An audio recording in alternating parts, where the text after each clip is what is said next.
नमस्कार, आप देख रहे हैं नेशन 24 न्यूज और मैं हूं मुंतशा आपके साथ। तो अब वक्त है बुलेटिन का। शुरुआत करते हैं गुजरात से। पीएम नरेंद्र मोदी के 3 दिवसीय गुजरात दौरे का आज अंतिम दिन है। पीएम मोदी ने गांधीनगर स्थित महात्मा मंदिर में आयोजित global Ayush investment and innovation summit का उद्घाटन किया। इस मौके पर डब्ल्यूएचओ के महानिदेशक और मॉरिशस के प्रधानमंत्री प्रवीण कुमार जगन्नाथ भी मौजूद रहे। प्रधानमंत्री डब्ल्यूएचओ ने ट्रेडिशनल मेडिसिन के सेंटर के रूप में भारत के साथ एक नई पार्टनरशिप की है। ये ट्रेडिशनल मेडिसिन के क्षेत्र में भारत के कंट्रीब्यूशन और भारत के पोटेंशियल दोनों का सम्मान है। भारत इस पार्टनरशिप को पूरी मानवता की सेवा के लिए बहुत बड़ी जिम्मेदारी के रूप में ले रहा है। ये सेंटर दुनिया भर में फैली पारंपरिक चिकित्सा से सहयोग से दुनिया के लोगों को बेहतर मेडिकल सॉल्यूशन देने में। मुख्यमंत्री योगी आदित्यनाथ ने कहा कि अगले 5 साल में प्रदेश की स्वास्थ्य सुविधाओं के ढांचे में आधारभूत बदलाव किया जाएगा। इस दौरान 10,000 नए स्वास्थ्य उपकेंद्र बनाए जाएंगे। उन्होंने निर्देश दिया कि हर डॉक्टर के सापेक्ष कम से कम एक नर्स की तैनाती होनी चाहिए। सभी विधानसभा क्षेत्रों में 100 बेड के चिकित्सालय खोले जाएंगे। उन्होंने मंगलवार को चिकित्सा स्वास्थ्य एवं परिवार कल्याण विभाग, चिकित्सा शिक्षक विभाग, आयुष विभाग, बाल विकास एवं पुष्टाधार विभाग, खाद्य एवं औषधि प्रशासन विभागों के प्रस्तुतिकरण के दौरान ये बात कही। मुख्यमंत्री ने कहा कि आगामी 100 दिनों के भीतर राज्य कर्मचारियों एवं पेंशनर्स को कैशलेस चिकित्सा सुविधा मिलने लगेगी। उन्होंने हर जिले में dialysis, CT scan, newborn stabilisation unit, special newborn care unit की संख्या बढ़ाने की बात पर जोर दिया।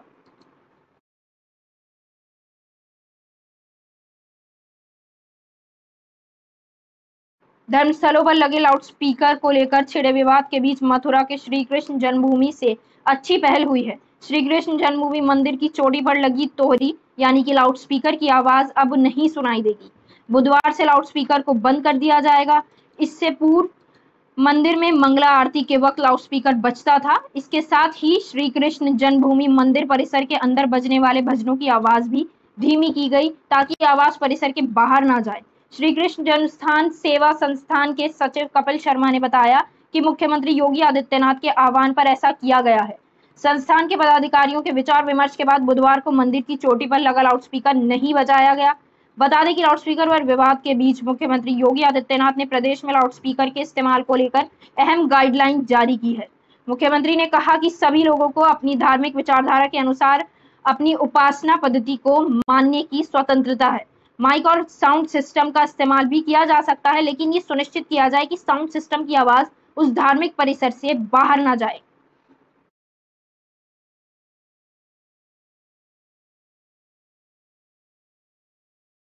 दिल्ली के जहांगीरपुरी में हनुमान जयंती के मौके पर शोभा यात्रा पर पथराव होने के कारण सुर्खियों में आए जहांगीरपुरी में अतिक्रमण हटाने के लिए कई विभागों ने संयुक्त कार्यक्रम तय किया था।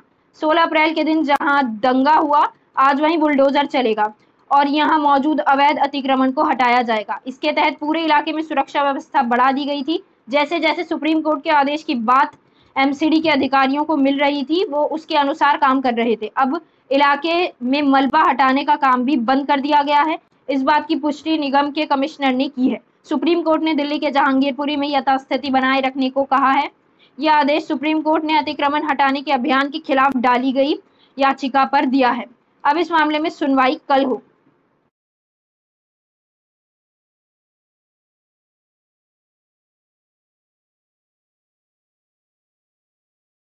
पंजाब पुलिस बुधवार सुबह कवि और आपके बागी नेता डॉक्टर कुमार विश्वास के घर कार्रवाई के लिए पहुंची है। इस पर कुमार विश्वास ने केजरीवाल को निशाना बनाते हुए बिना उनका नाम लिए पंजाब के मुख्यमंत्री भगवंत मान को भी चेतावनी दे डाली। कुमार विश्वास ने ट्वीट कर लिखा, सुबह सुबह पंजाब पुलिस द्वारा हर पधारी है। एक समय मेरे द्वारा ही पार्टी में शामिल कराए गए भगवंत मान को आगाह कर रहा हूं कि तुम दिल्ली में बैठे जिस आदमी को पंजाब के लोगों की दी हुई ताकत से खेलने दे रहे हो, वो एक दिन तुम्हें व पंजाब को भी धोखा देगा। देश मेरी चेतावनी याद रखे। पंजाब चुनाव के दौरान कुमार विश्वास के कई बयान जो उन्होंने केजरीवाल और पार्टी के खिलाफ दिए थे, काफी सुर्खियों में रहे थे और खासा बवाल भी हुआ था। उन्होंने आप संयोजक अरविंद केजरीवाल पर आरोप लगाया था कि उन्होंने देश को तोड़ने की बात की थी। उन्होंने केजरीवाल से इस पर जवाब भी मांगा था। हालांकि केजरीवाल ने इस पर पलटवार करते हुए खुद को स्वीट आतंकी कहा था, जो लोगों के लिए स्कूल और अस्पताल खुलवाता है।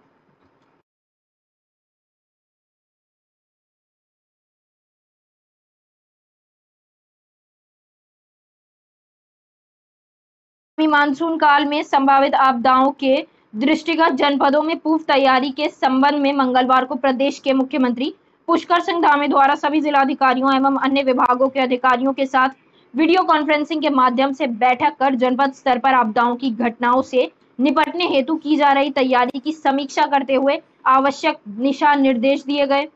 मुख्यमंत्री ने कहा कि मानसून काल में आपदा से निपटने हेतु सभी विभागीय स्तर पर पूरी तैयारी करते हुए आपसी समन्वय के साथ कार्य करने हेतु जनपद स्तर पर कार्य योजना तैयार करते हुए तैयार रहें।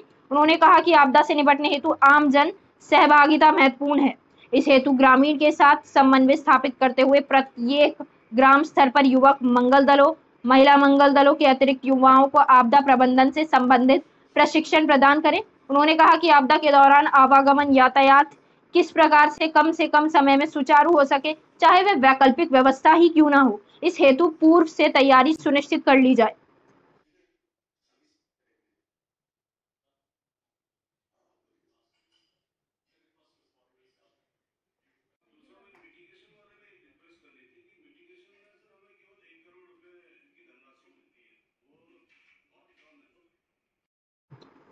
लक्सर के खानपुर सीएचसी पर स्वास्थ्य मेला लगाया गया।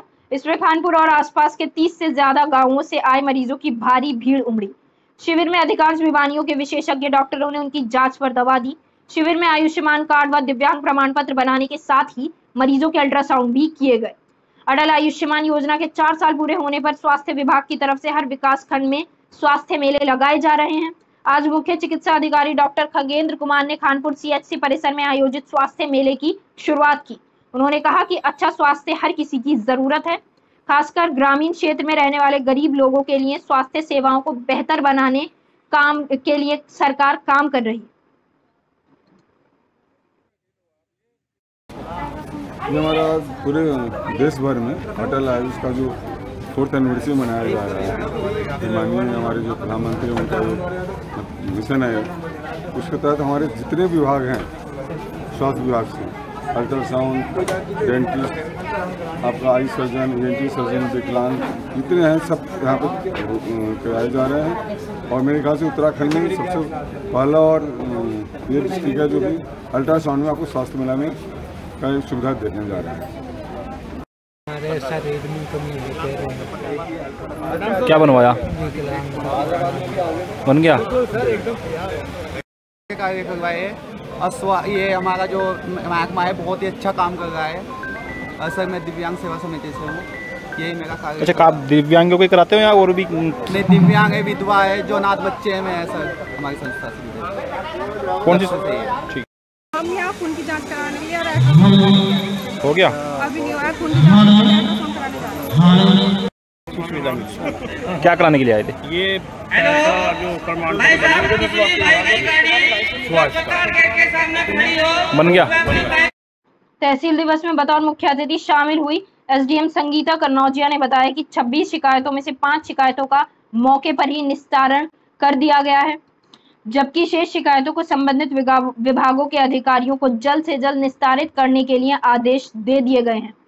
एसडीएम ने कहा कि तहसील दिवस का मुख्य मकसद फरियादियों की समस्याओं का निराकरण कराना है। इसके सभी विभागों के अधिकारियों और कर्मचारियों को निर्देश दिए गए हैं कि निरंतर अपने विभागों से संबंधित समस्याओं को समय रहते निस्तारित कर लिया जाए। इस मौके पर सीओ लक्सर BS चौहान ने कहा कि तहसील दिवस में पुलिस संबंधित कोई खास बड़ी समस्या नहीं आई, लेकिन छोटे मोटे नाली आदि के विवाद के मामले आए, उनके निस्तारण कराए जा रहे हैं। इस मौके पर कई विभागों के अधिकारियों ने भी शिरकत की।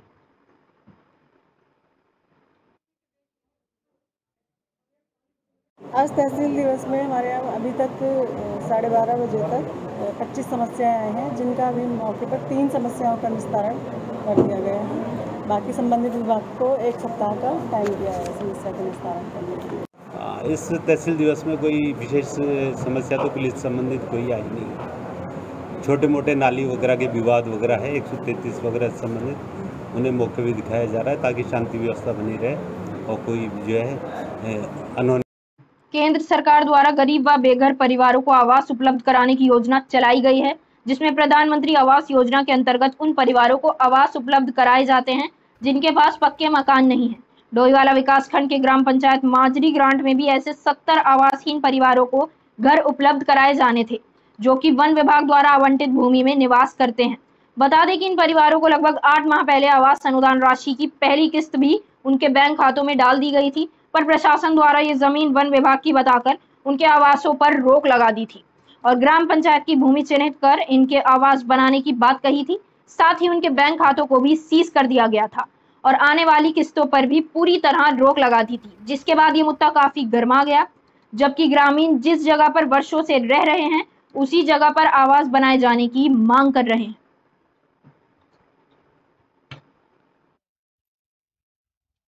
समाधान की तो खैर कोशिश की जाएगी, लेकिन क्योंकि आप लोगों के ही प्रतिनिधि मंडल अभी पूर्व में मुख्यालय में विकासखंड कार्यालय में गए हुए थे, तो हमें अवगत कराया गया था कि वन भूमि के द्वारा जो भी लाभार्थी हैं उनको पट्टे आवंटित हैं, तो उसी के डिस्कस के लिए आज हम लोग आए हुए थे और काफ़ी लोग यहाँ पर हैं, जनप्रतिनिधि भी हैं, तो उसकी लिस्ट हम लोग लेकर जा रहे हैं और उसको हम उस लिस्ट को ज़िले में भेजेंगे। और ज़िले से भी मुझे निर्देश हुए हैं कि अगर वन विभाग इसमें अनापत्ति दे देता है तो आगे की कार्रवाई की जाएगी। आ रखा था तो मुझे पता लगा एक आवास की एक समस्या यहाँ पर चल रही है, जबकि ये लोग इनके पुरख यहाँ पर रहे हैं और आज जो यहाँ के क्षेत्र के जंगल आबाद हैं आप लोगों की वजह से हैं, और आज अगर इनको एक छोटी सी सुविधा अगर जो सरकार की तरफ से मिलनी चाहिए अगर उससे वंचित रहेंगे तो बड़ी दुख की बात होगी। चंपावत के जिलाधिकारी विनीत तोमर ने FIR दर्ज कराई। एक अनजान व्यक्ति द्वारा एक मोबाइल नंबर से जिलाधिकारी विनीत तोमर के नाम से मैसेज कर अपने आप को DM बताकर लोगों से पैसे हड़पने की कोशिश की जा रही है। जनपद के कई अधिकारियों को भी ऐसे मैसेज मिलने की जानकारी के बाद जिलाधिकारी चंपावत ने समस्त अधिकारियों एवं जनपद वासियों से मैसेज के माध्यम से अपील की कि ऐसे किसी कॉल या मैसेज के झांसे में ना आए। यदि उन्हें कोई मैसेज या कॉल करनी होगी तो वह उनके आधिकारिक नंबर से ही की जाएगी। वहीं उनके नाम से हो रहे इस फ्रॉड के खिलाफ उन्होंने चंपावत कोतवाली में FIR भी दर्ज कराई है। वहीं इस प्रकरण पर चंपावत के SP देवेंद्र पींचा ने कहा कि जल्द ही फ्रॉड व्यक्ति की पहचान कर कानूनी कार्रवाई की जाएगी। देखिए, बेसिकली घटना इस प्रकार से हुई है कि कोई व्यक्ति DM साहब के नाम से एक व्हाट्सएप से मैसेज भेज रहा है कि वो खुद अपने आप को DM चंपावत बता रहा है तथा किसी के बीमार अपने परिजन के होने के नाम पे कुछ पैसों की डिमांड कर रहा है। ये पूरी तरह से फ्रॉड आदमी है, फ्रॉड व्यक्ति है। इसको लेके ध्यान में रखते हुए तत्काल इसमें थाना चंपावत में हमने FIR इसमें तुरंत दर्ज कर दी है। SOG को भी एक्टिवेट कर दिया इसको पकड़ने के लिए। साथ ही साथ मैं दूसरे लोगों और अधिकारियों को भी इस संबंध में सचेत करना चाहूँगा, अगर इस तरह कोई मैसेज आते हैं या किसी अन्य के लिए भी अगर ऐसे मैसेज आते हैं तो कृपया सावधान रहे कि पूरी तरह वेरीफाई करने के बाद ही इसमें कोई काम करे। लक्सर CHC पर स्वास्थ्य मेले का आयोजन किया गया। लक्सर विधायक मोहम्मद शहजाद ने मेले का उद्घाटन किया। विधायक ने मेले में लगाई गई 2 दर्जन से अधिक स्वास्थ्य जांच एवं दवा वितरण स्टॉलों का निरीक्षण भी किया। इस मौके पर उन्होंने कहा कि लोगों के स्वास्थ्य को ठीक रखने के लिए स्वास्थ्य विभाग के साथ साथ जनप्रतिनिधियों की भी महती जिम्मेदारी होती है। मेरे पास जो आएगा वो जनता का आएगा, मेरा नहीं होगा। उस पर मेरा एक अधिकार नहीं होगा। जहाँ जनता को आवश्यकता पड़ेगी मैं करूँगा। जैसे मैं विधायक निधि से गौशाला की घोषणा की है, ऐसे कह रहा हूँ अगर हॉस्पिटल में आवश्यकता पड़ेगी तो मैं पहल करूँगा, बिना मांगे भी मैं पहल करूँगा। एक्सरे यहाँ होना चाहिए, अल्ट्रासाउंड यहाँ होना चाहिए, टेस्ट यहाँ होना चाहिए। जिस चीज़ में भी मेरी आवश्यकता डॉक्टर अनिल कुमार जी को होगी, वर्मा जी को, मैं उनके साथ खड़ा रहूँगा, क्योंकि जनता का प्रतिनिधि मैं हूँ। और यहाँ जो थीम की बात आपने उधर की है, यहाँ थीम मेरी चलनी चाहिए, ना कि यहाँ से RK रहमान क्या किसी और की चले। तो वो चीज़ लेके हम आए हैं। सारी जितनी स्वास्थ्य सुविधाएँ होती हैं वो हम एक छत के नीचे यहाँ लेके आए हैं। और दूसरी सरकार की काफ़ी चिंतित भी है और पब्लिक का वो ध्यान भी कर रही है। और ये प्रोग्राम काफ़ी समय से चल रहा है, फिर भी अभी देखा गया है कि आयुष्मान भारत जो सरकार का है उससे अभी काफ़ी पब्लिक छूटी हुई है। तो उसको जोड़ने के लिए जो आयुष्मान कार्ड होता है उसको लिए बहुत जोर दिया जा रहा है कि प्रत्येक पब्लिक का, हर कैंडिडेट का आयुष्मान कार्ड बन जाना चाहिए, क्योंकि जो सरकार उस पर जो सेवा दे रही है निःशुल्क 1 साल में 5 लाख का कवरेज दे रही है। डिंडौरी जिले जनपद पंचायत करंजिया अंतर्गत ग्राम पंचायत सेनगुड़ा में स्टॉप डैम का निर्माण कार्य कराया जा रहा है, जिसमें उपयंत्री एसडीओ के 60 गार्ड से सरपंच सचिव के द्वारा मिट्टी युक्त मटेरियल से स्टॉप डैम निर्माण करने में सफल हो रहे हैं। पंचायत के ठेकेदार, जिसमें साफ तौर से देखा जा सकता है कि कुछ उच्च अधिकारियों के बिना 60 गार्ड से घटिया निर्माण कार्य होना संभव नहीं है। जनपद पंचायत करंजिया का ये कोई पहला मामला नहीं है, इससे पहले भी ऐसे अनेक मामले सामने आए हैं, लेकिन कार्रवाई न होने के कारण सफल हो रहे ठेकेदार, इससे साफ जाहिर होता है कि मापदंड को ताक पे रखकर मनमानी किए जा रहे हैं। इस तरह की घटिया निर्माण में उच्च अधिकारियों और विभाग की भूमिका भी संदिग्ध है। रेत में मिट्टी है या गिट्टी में भी मिट्टी है तो उसको साफ करके ही लगवाया जाएगा। ऐसे मिट्टी युक्त रेत। वैश्विक कोरोना संकट काल के दौरान लॉकडाउन हुई थी, जिसके चलते आदिवासियों का पर्व एवं त्योहार बंद हो गया था। 2 वर्षों के लंबे इंतजार के बाद इस बार आदिवासी अपने त्योहारों व यात्रा मड़ाई को धूमधाम से मना रहे हैं। देवभोग ब्लॉक के ग्राम कदरीमुड़ा में मड़ाई मेले का आयोजन रखा गया था, जिसमें आसपास के देवी देवताओं के साथ बड़ी संख्या में श्रद्धालुओं की भीड़ उमड़ पड़ी। कोरोना संक्रमण के दौरान विगत 2 वर्षों से मड़ाई मेले का आयोजन बंद पड़ा था, लेकिन इस बार शासन की ढील देने के कारण आयोजन समिति एवं ग्रामीणों के विशेष सहयोग से मड़ाई मेले में लोगों की भीड़ उमड़ पड़ी। आपको बता दें कि 100 वर्षों से चले आ रहे मड़ाई मेले का भव्य आयोजन आज संपादित हुआ। वहीं आसपास के देवी देवताओं के साथ झाखर पुजारी बैगा बाजे के साथ थिरके। वैसे तो मैं कदलीमुड़ा मड़ई में जब 2000 में जिला पंचायत सदस्य क्षेत्र से चुना गया था, लगातार मैं आ रहा था और बीच में नहीं आया। और अभी 2 साल में कोरोना काल में ये मड़ई मेला तो बंद था प्रशासन के आदेश पे। 2 साल के बाद इस वर्ष यहाँ पर जो मड़ई मेले का आयोजन रखा गया और विशेष करके मेरे को सुनने में मिला युवा वर्ग बढ़ चढ़ करके आगे हिस्सा ले करके इस मड़ई मेला को ज़्यादा से ज़्यादा अच्छा तरीक़ा से कराने के लिए, अमली जामा पहनाने के लिए जो इन लोग जो कोशिश किए वो काफ़ी सराहनीय है। आज हमारे कदलीमुड़ा ग्राम में मड़ई मेला का आयोजन रखा गया, जिसमें दूर दूर से श्रद्धालु दर्शक लोग आए। हमें बहुत ही गर्व की अनुभूति हुई और मैं हमारे ग्राम के युवा साथी एवं ग्राम के सहयोगी, ग्राम के प्रमुख सभी का मैं आभार करता हूं कि शांतिपूर्वक इस कार्यक्रम को निभाए और आशा करता हूं कि भविष्य में ऐसे और अनेक प्रकार के जो मड़ाई है, मेला है, दशहरा है और ग्राम में जो भी उत्सव कार्य होता है उसमें इसी प्रकार के भागीदारी निभा करके हमारे गांव का नाम रोशन करें, यही आशा मैं करता हूं। खबर मध्य प्रदेश के उमरिया जिले के बिरसिंहपुर पाली से है, जहां लगभग 27 करोड़ 47 लाख 94 हजार की लागत से शासकीय कन्या शिक्षा परिसर भवन निर्माण कार्य चल रहा है और बिना हैंडओवर उद्घाटन के ही छात्रावास प्रारंभ भी हो गया। छात्रावास भवन में ठेकेदार के द्वारा कराए जा रहे कार्यों में गुणवत्ताविहीन कार्य कराए जाने का मामला सामने आया है। जहां एक और भवन का निर्माण कार्य चल रहा है तो वहीं दूसरी तरफ देखा गया कि अभी से भवन में दरार क्रैक आनी शुरू हो गई है। इन दरारों को देखकर अंदाजा लगाया जा सकता है कि ठेकेदार के द्वारा किस तरह से अनियमितता के साथ कार्य कराया जा रहा है, जिससे साफ अंदाजा लगाया जा सकता है कि पीआईयू विभाग के अधिकारियों का कभी निर्माण कार्य स्थल पर जाकर भ्रमण ही नहीं किया जाता। भवन का निर्माण कार्य बिना पूर्ण हुए ही भवन में दरारें जगह जगह क्रैक होता देखा जा रहा है।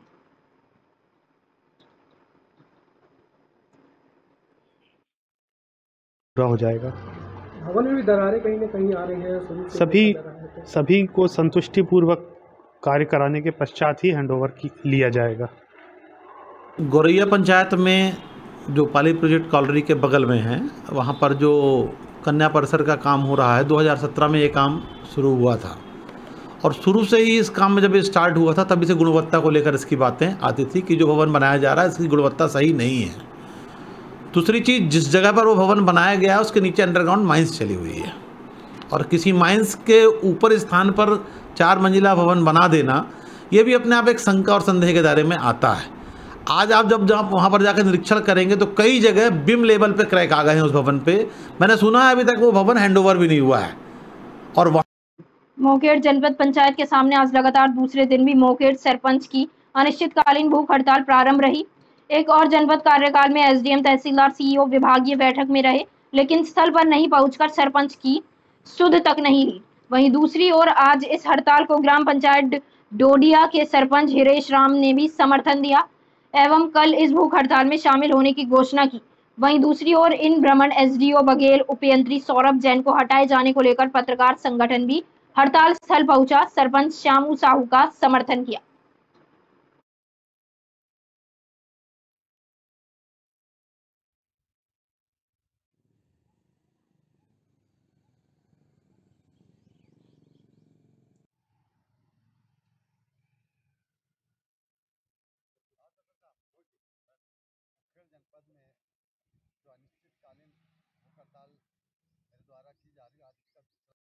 राजस्थान में दलितों के ऊपर अत्याचार लगातार बढ़ता जा रहा है। कभी उन्हें घोड़ी पर चढ़ने से रोका जा रहा है, कभी मूंछ रखने पर मारा जा रहा है। अब भरतपुर के ग्राम सेवमू में डॉक्टर अंबेडकर जयंती शोभा यात्रा पर पथराव करके हमारे लोगों के साथ मारपीट व उनको पलायन के लिए मजबूर किया जा रहा है। राजस्थान सरकार शायद ये भूल रही है कि देश संविधान से चलता है और संविधान ने सबको बराबरी और समानता का अधिकार दिया है। राजस्थान सरकार को दलितों पर अत्याचार का खामियाजा इस बार आने वाले विधानसभा चुनाव में भुगतना पड़ेगा। राजस्थान में सरकार मनुस्मृति से नहीं, संविधान से ही चलेगी। राजस्थान में दलितों पर वह जुल्म की आंधी अगर नहीं रुकी तो फिर हमारे आंदोलन का तूफान चलेगा। तानाशाही सरकार जुल्म, अत्याचार, शोषण को ध्वस्त कर देगा।